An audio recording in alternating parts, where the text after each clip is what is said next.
watching you and Dr. Gandhi in the hearing yesterday, hearing yourselves being quoted, having all these questions asked to various people, and I was wondering if you had been able to make comments at that time, what you would have said to Senator Specter or Senator Harkin. Well, I think one point I think that was not really made clear to the senators was that we actually have quite a lot of data showing effects. And so a lot of time people ask, well, we don't have enough scientific information to make any decision. And so, well, on the other end, people will say, well, there are hundreds of papers published, and the majority of these papers show no effect at all. Okay, those are not true. First, we have quite a lot of information on radio frequency radiation and cell phone radiation. That's one thing. Second, most of the data, at least half of the data, show effect. So it's not true that the majority of the data show no effect. Lots of time when you listen to the industry, the comments is that the majority of data show no effect. That is not true. Mm-hmm.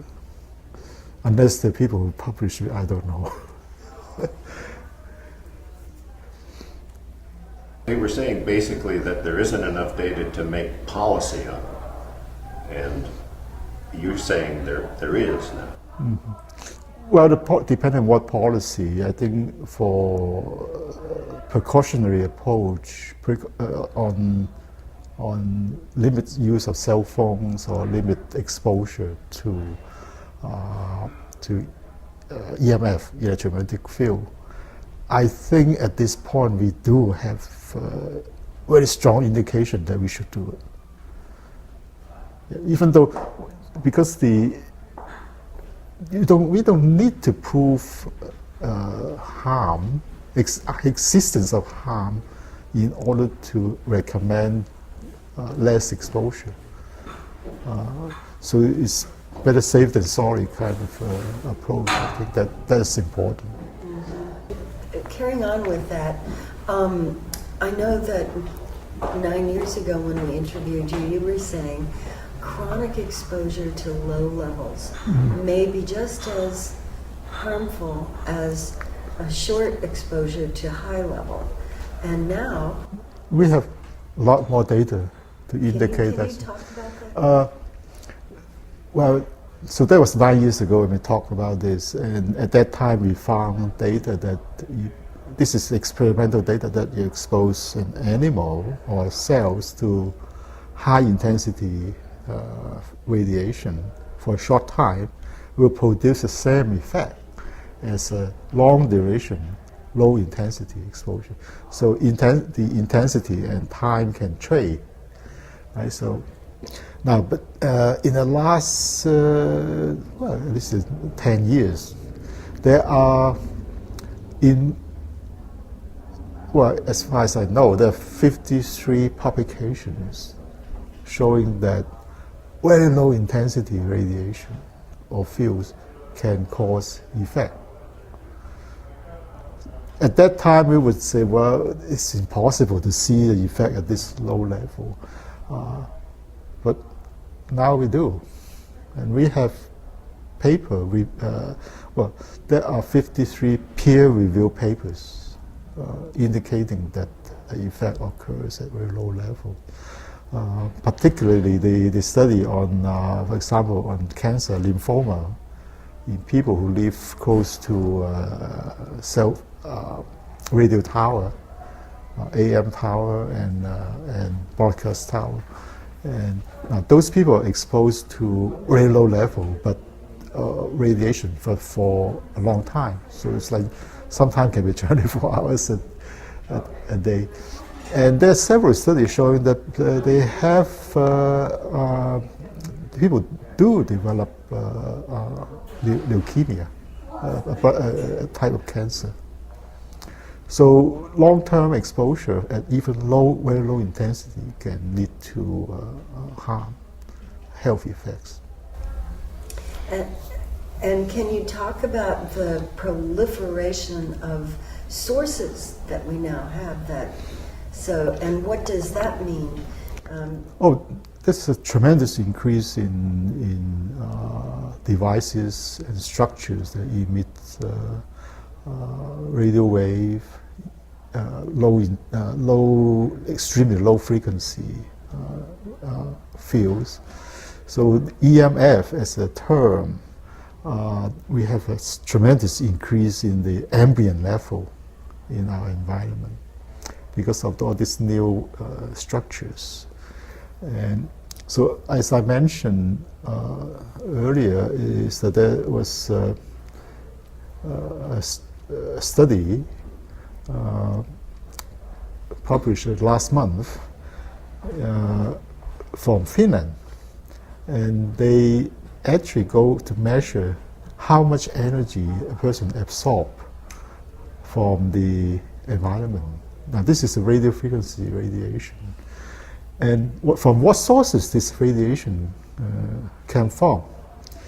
So what they found was actually very surprising. 1/3 come from your cell phone. Only 1/3. Okay? So you use phone, you absorb the energy. And 1/3 come from cell phone towers. And the other third, the remaining 1/3, came from DEC phone. The wireless phone. The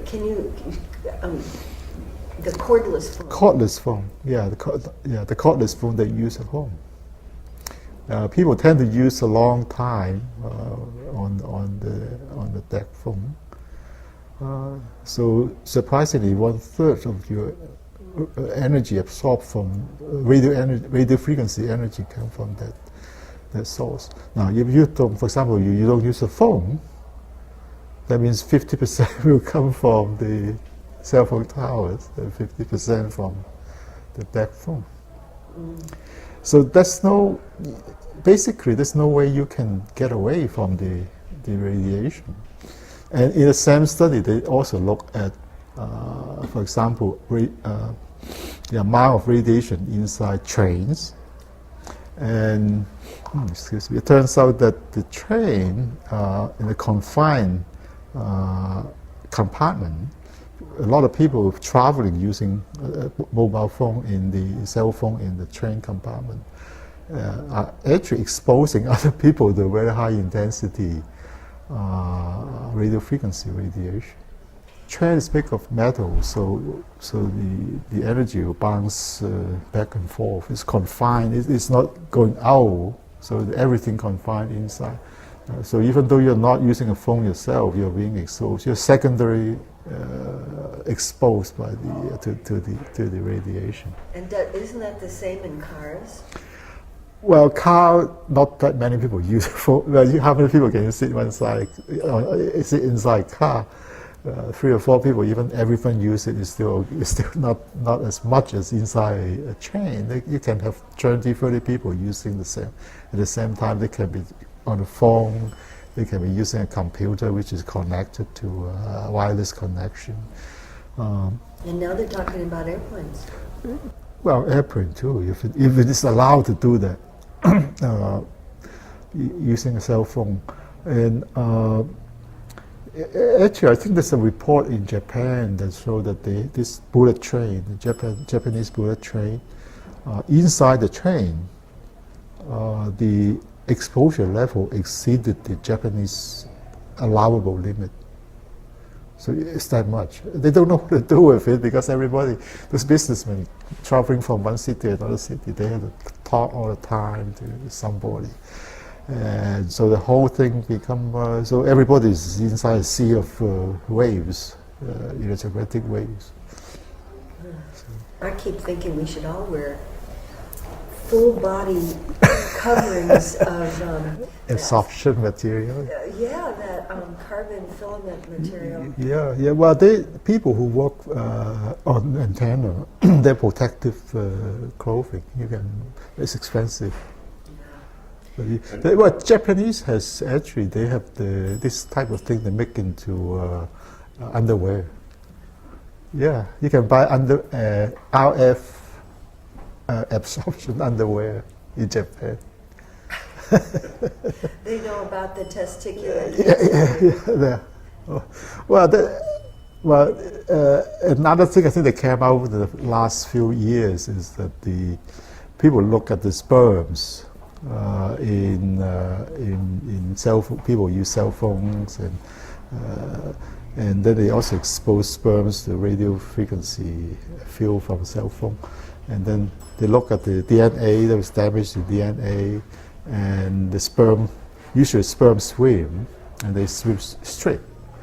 But if you expose them to radio frequency mobile phone waves, they swim in a circle. And then there's less sperm. There's a decrease in sperm counts in men who put the phone in the pocket. So even though your phone is on standby, you're not talking into the phone. You're not using the phone. If it's on standby mode, the phone emits radiation intermittently.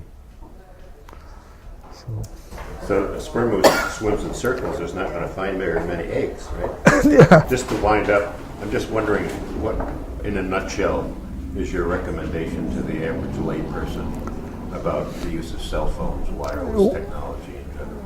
Well, for cell phone, I think it's very easy because it's voluntary. You just limit the use of cell phones.